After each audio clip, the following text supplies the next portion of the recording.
Welcome to Focus English with Cece. Hello, hello! Welcome back to Focus English with Cece. I'm Cece. I have to tell you, I am absolutely overjoyed today. The sun is shining. I have my perfect cup of tea. It is going to be a fantastic lesson. And I'm Tom. I am delighted to join you. Cece, look at that energy. You are glowing. You are definitely a happy camper this morning. I really am. And that brings us to our topic for today, happy moments. We are learning how to talk about, share, and truly celebrate joy in English. Exactly. From the tiny, quiet smiles to the biggest life events, we will give you the words to express those wonderful feelings.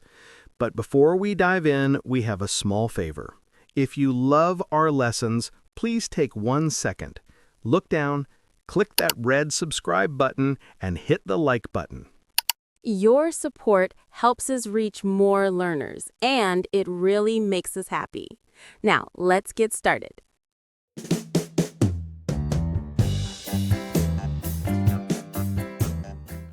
Thank you so much for subscribing.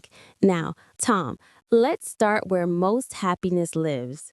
We often think happiness is only about winning the lottery or getting married, but actually, happiness lives in the small, everyday things. What is a small, happy moment for you right now or recently? Oh, that is a great question. You know, I had a difficult week. I had a huge project at work, and I was very tired. But yesterday evening, I was walking home. It had been raining all afternoon. Suddenly, the rain stopped. I looked up, and I saw a double rainbow. It was so unexpected and beautiful. That tiny moment just made me smile. It completely broke my stressful feeling. Oh, I love that. A double rainbow is very rare. Seeing something beautiful, which is completely free, is a gift. We can all use that phrase you just used. It made me smile. It is simple, but it tells the whole story. It means your mood changed from neutral to positive. I had a similar moment this morning, but mine was about taste, not sight. It was my coffee. Ah, the infamous perfect coffee. We all chase that dream every morning. Tell us about the perfect coffee, Cece. Why was it so special today? It's real, Tom. Sometimes you make coffee and it is just okay. But today, it was just right. The coffee was dark and hot, the perfect temperature. But the best part was the milk. It was wonderfully frothy. Frothy is such a fun word to say. Can you explain what that means for our listeners? Of course, when a liquid is frothy, it has many small light bubbles on top. Think of a cappuccino or a warm bubble bath. It is light and airy. So the milk was frothy, the smell was heavenly, and it tasted delicious. That perfect cup of coffee was definitely a small happy moment. I understand completely. It's the sensory details that create these moments, right? You use your senses, sight, smell, taste, touch, and hearing. The word frothy describes the touch and sight of the milk. The word delicious describes the taste. And you said the smell was heavenly. That's the scent. When we describe happy moments using these sensory words, our English becomes much richer. That is an excellent point, Tom. So, listeners, instead of just saying, I was happy, try to add a detail. Try saying, the hot chocolate made me feel happy because the vanilla smelled so good. Or, the cat made me smile because its fur was so soft. Using a sense makes it real for the person listening to you. Exactly. It paints a picture. And one final word on these small joys. We often say these little moments are like a vitamin for the heart. I like that phrase, a vitamin for the heart. What do we mean by that? Well, vitamins keep our bodies healthy. Small happy moments keep our emotions healthy. They nourish our soul. When you're feeling sad or tired, thinking about those things, like the perfect coffee, a funny movie, or a double rainbow, it helps. It absolutely helps. It repairs your mood. It does. It's like medicine, but much more pleasant. Now, let's smoothly transition from the small moments we keep to ourselves to the happiness we share with others. The social side of happiness is vital, Tom. We are social creatures. When something exciting happens to someone we care about, we need the right phrases to share their joy. Absolutely. This is about showing empathy and support. In English, how you react to good news is very important. Let's role play a few scenarios so our listeners can hear the intonation. Cece, imagine I am your friend. I have wonderful news. I finished writing my first book. Tom, that is wonderful news. I am so happy for you. That is absolutely amazing. Thank you. And listeners, did you hear Cece's voice? It went up. It was loud and energetic. That's the perfect warm reaction. When it's great news for a friend, we use the phrase, "I'm so happy for you." This is a key phrase. It shows your feelings are connected to theirs. You are happy because they are happy. Yes, if I just said, that is good in a flat voice, it would sound rude. You have to match their energy. Now, let's try a different one. Tom, I finally passed my difficult English proficiency exam. Congratulations! That is incredible! We must go out to celebrate. Perfect. You used the big word, congratulations. Yes, congratulations is the formal, specific word we use for specific events. We use it for achievements, birthdays, promotions, having a baby, or a wedding. It acknowledges that someone did something good. And notice, I said we should celebrate.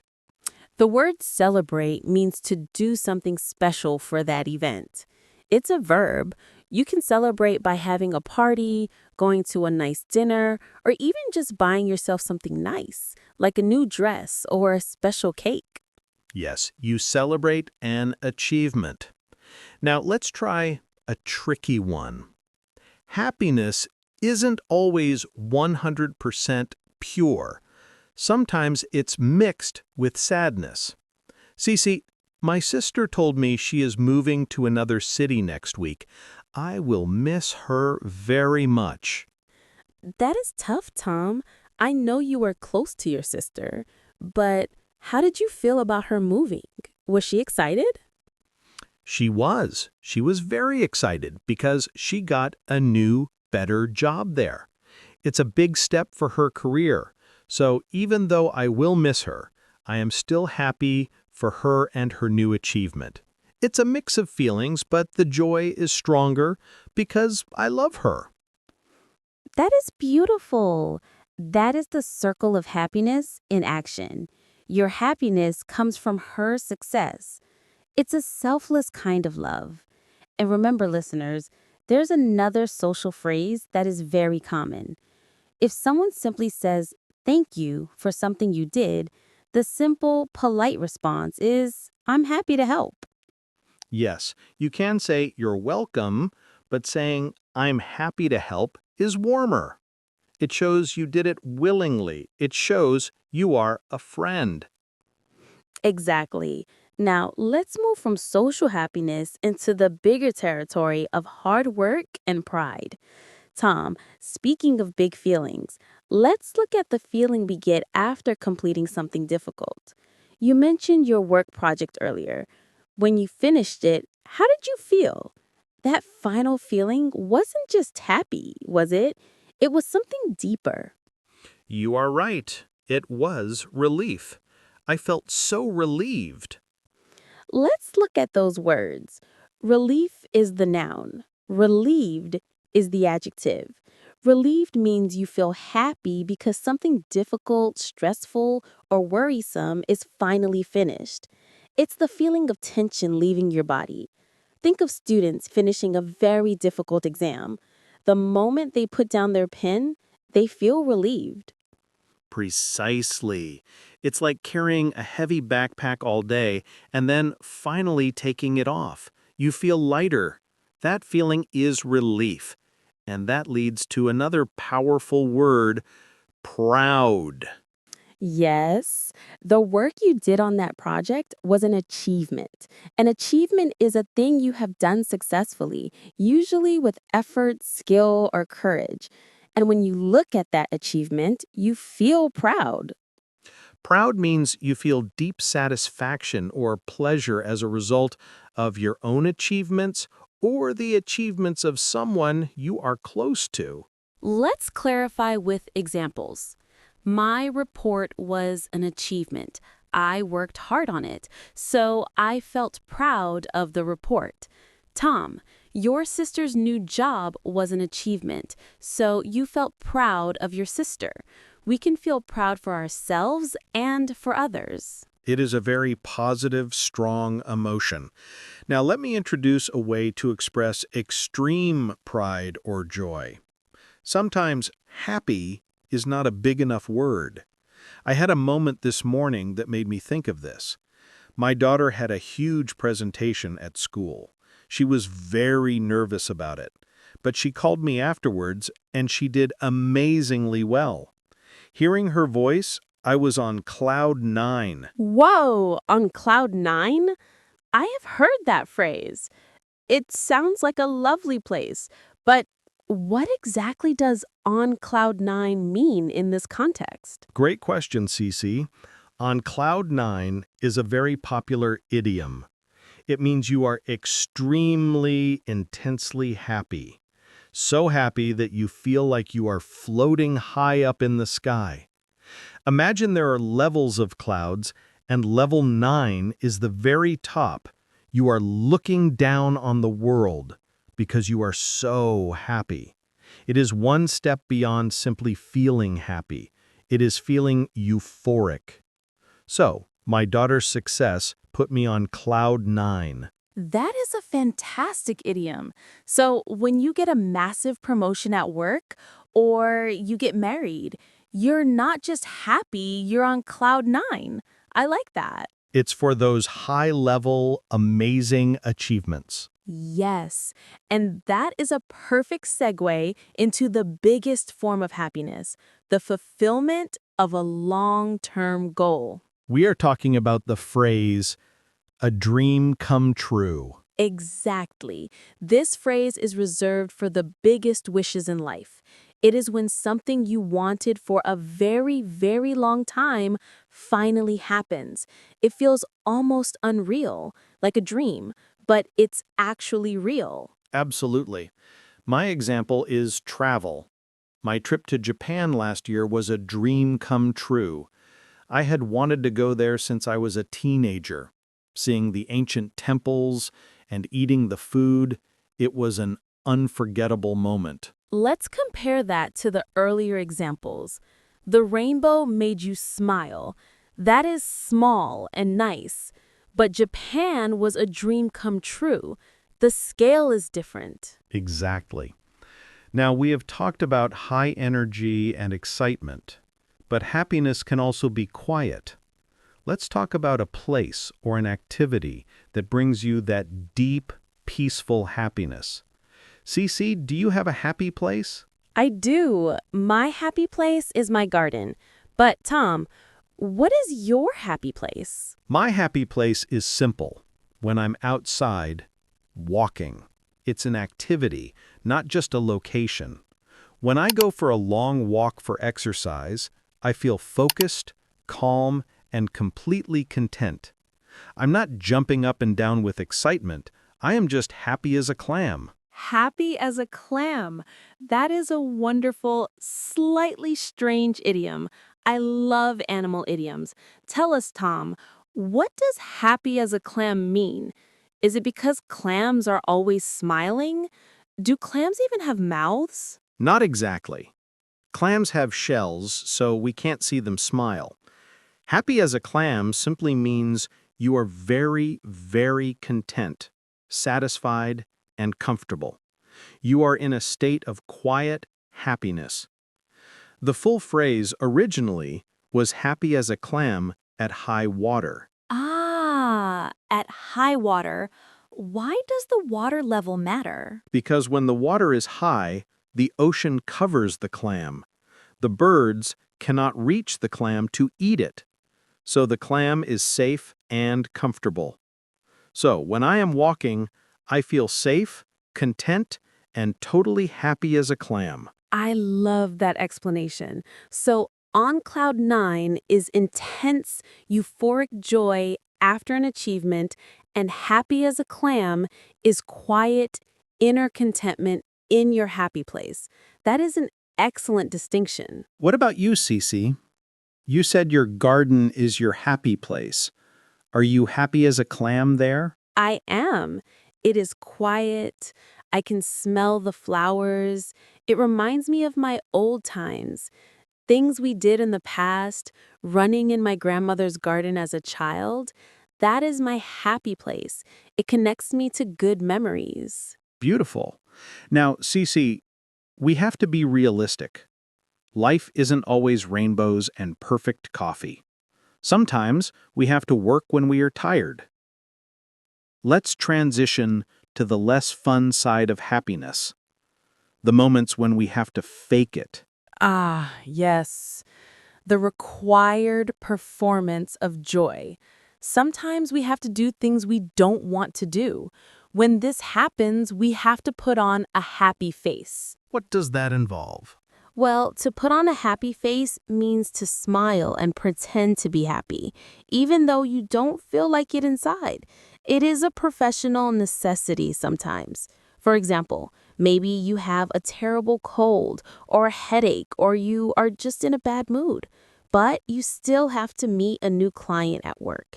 You cannot show them you feel sick, you cannot look grumpy, so you take a deep breath. You put on a happy face and you get the job done. It is a key skill in the working world, isn't it? It is about being polite and professional. Now, we talked about being happy to see someone when they visit. There is a phrase that is the opposite, and it is a little mean, but it is very natural English. It is happy to see someone go. Oh, be careful with this one. Yes, use this carefully. Happy to see someone go. This is for those people who maybe stayed too long at your house. Imagine a guest who stays for a week, eats all your food, and makes a mess. When they finally pack their bags and leave, you don't just feel relieved, you are genuinely happy to see them go.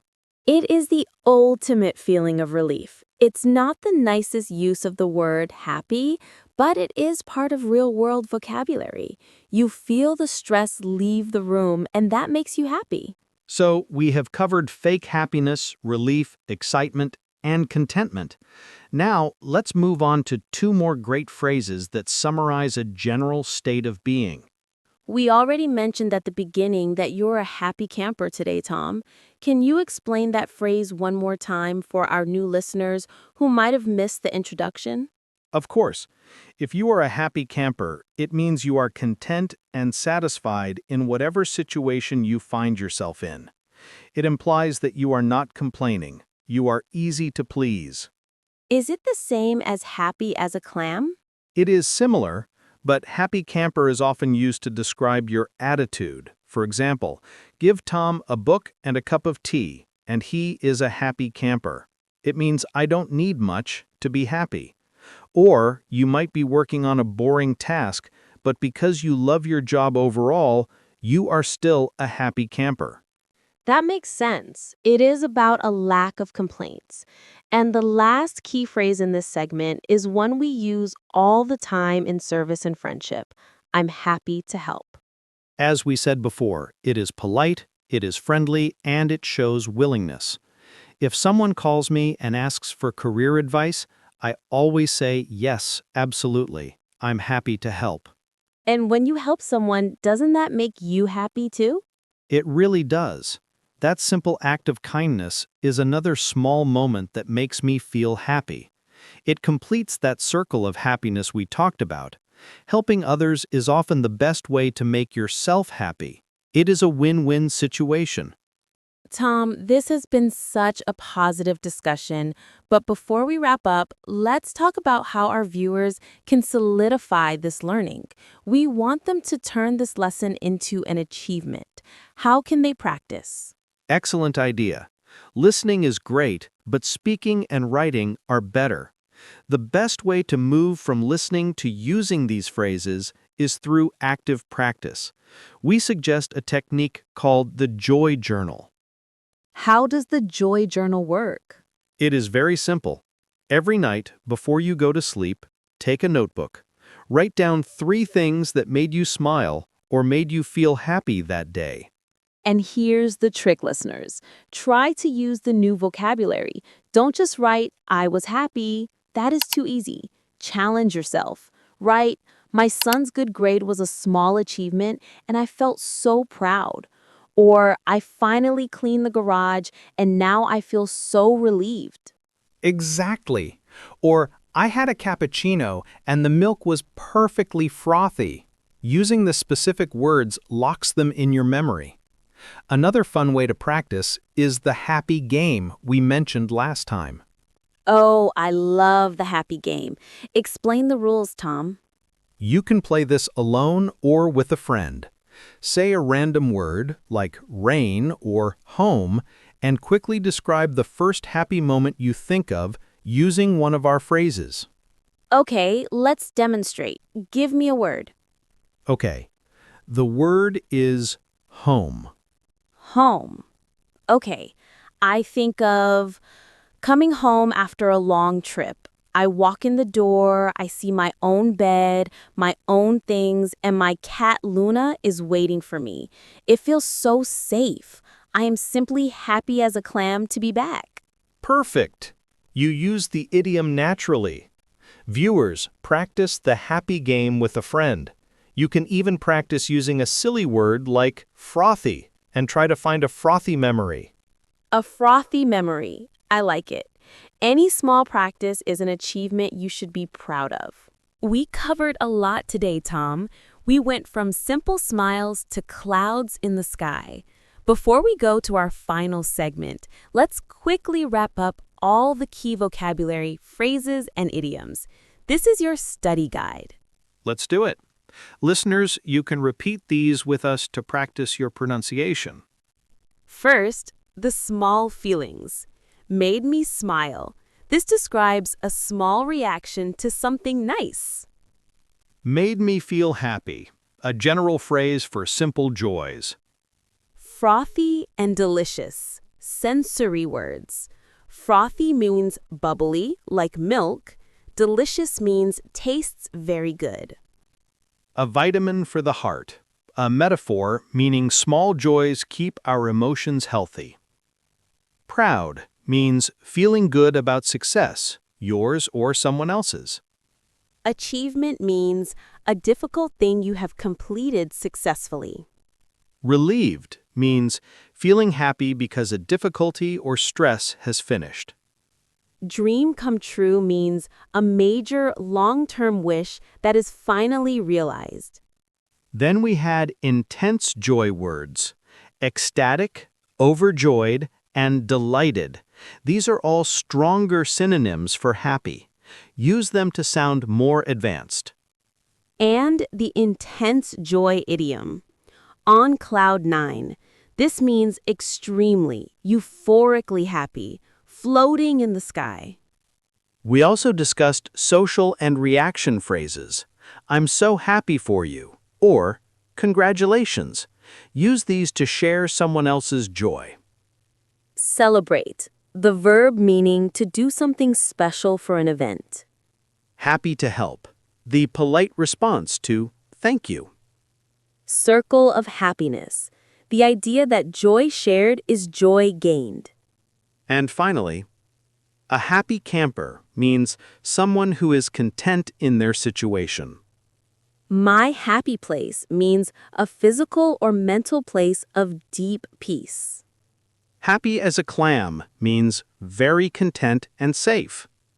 Put on a happy face means to pretend to be happy for social or professional reasons. Happy to see someone go means feeling relief when an annoying person leaves. Fantastic job, everyone. That is a long list, but they are all very useful. You now have a full toolkit for discussing happiness in English. That is all the time we have for today. This was truly an unforgettable moment for me.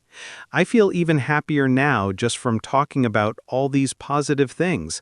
The energy in the studio is great. Me too. It is contagious. Remember, viewers, learning English should be fun. It shouldn't be stressful.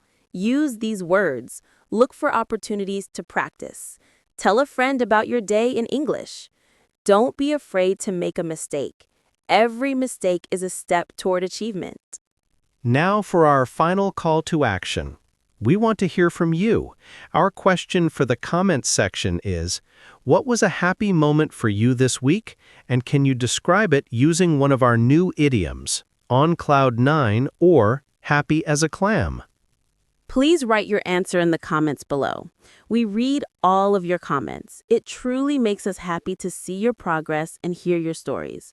Also, if you enjoyed this lesson, please give us a thumbs up, like this video, and if you haven't yet, click that subscribe button and the little bell icon so you never miss a lesson from Focus English with Cece. Thank you again for watching. Keep learning, keep practicing, and keep smiling. Bye-bye. Goodbye, everyone. See you next time.